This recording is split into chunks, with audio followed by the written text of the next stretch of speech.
Hello hi ကိုမတို့ရေဒီနေ့ကတော့ငရမ်းကြောက်ပြားရလာခဲ့တယ်ပျော်လိုက်တာဘယ်ကနေရလာလဲဆိုရင်တော့အာရှဆိုင်ရာပေါ်ရှင်ဈေးတက်နဲ့ရလာတာနဲ့ငချောင်းဟင်းစားချက်ဖို့ကတော့ငချောက်ကိုတုံးတစ်ပြီးရနဲ့ဆနွင်းတစ်မျိုးနဲ့နေတယ်ခန်းညင်သီးလေးပြုတ်ထားတယ်ပဲဟင်းအိုးလေးလည်းတည်ထားလိုက်တယ်ပထမအဆုံးဆနွင်းနဲ့နေထားတဲ့ငချောက်ကိုစီလေးနဲ့အရင်ကြော်လိုက်တယ်ပေါ့နော်ခန်းညင်သီးနဲ့ချက်တဲ့ခါမှာငချောက်လေးတွေအတုံးလေးတွေမကြေသွားအောင်လို့အရင်ကြော်လိုက်ပါတယ်မိုးလေးကလည်းအေးလေးဆိုတော့ဒီဟင်းနဲ့ကတော့ကွက်တီပဲပေါ့ကိုမတို့ရဲ့ငချောက်လေးကအခုပုံနဲ့လိုမျိုးအပေါ်ရန်ကြောလေးတင်းလာပြီဆိုရင်တော့ဆယ်ထားလိုက်ပါမယ်အဲ့ဒီချိန်မှာပဲကြက်သွန်အဖြူနီရဲ့ရောင်တင်ငရုတ်သီးမုံငရုတ်ကျန်းပတ်ကလေးကိုပါမွေးလိမ့်နေအောင်စီတက်ထားလိုက်ပါမယ်နော်မွေးလာပြီဆိုရင်တော့ပထမပြုတ်ထားတဲ့ခရမ်းချင်သီးလေးထည့်တယ်ခရမ်းချင်သီးအနှစ်ကျလာပြီဆိုရင်တော့ငချောက်ထည့်တယ်အရသာဝင်အောင်တည်တယ်နောက်ဆုံးပိတ်အနေနဲ့ကြာမှငရုတ်သီးစိမ့်နနမြင်အောက်တယ်ထမင်းမိုင်းမှာလိုက်ဖက်အောင်ကတော့တရက်ချင်လေးတုပ်လိုက်တယ်ပဲကြဆန်ဟင်းရေးချက်တယ်နှချောင်းဟင်းလေးနဲ့အတုမြုပ်ကတော့သခွားသီးလေးနဲ့ပေါ့နော်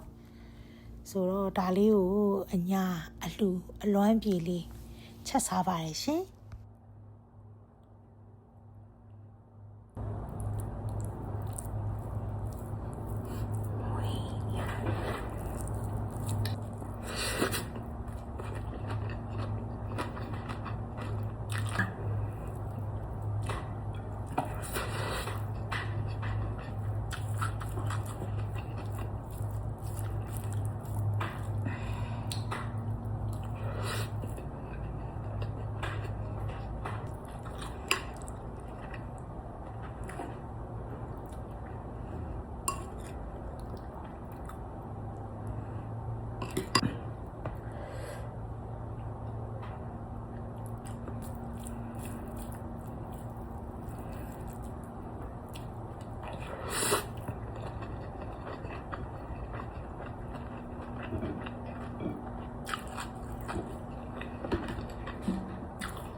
အညာအလူရောက်သွားတယ်လို့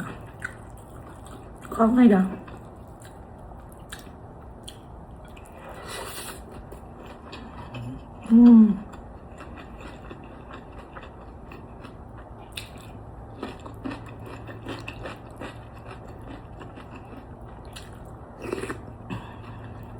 ဘယ်ရပြင်းနေ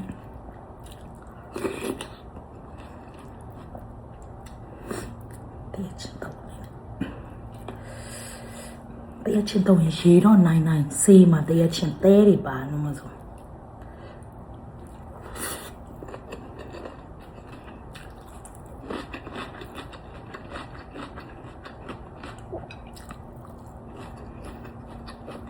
အချောက်ကလေးကနူးဣပြီးတော့အတုံးမပြ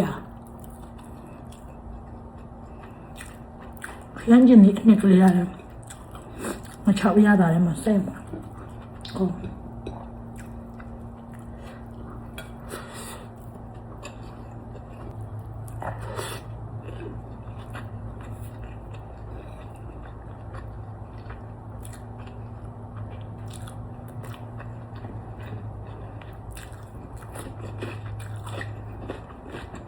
So, DGBS, CF Foodies Day, love you.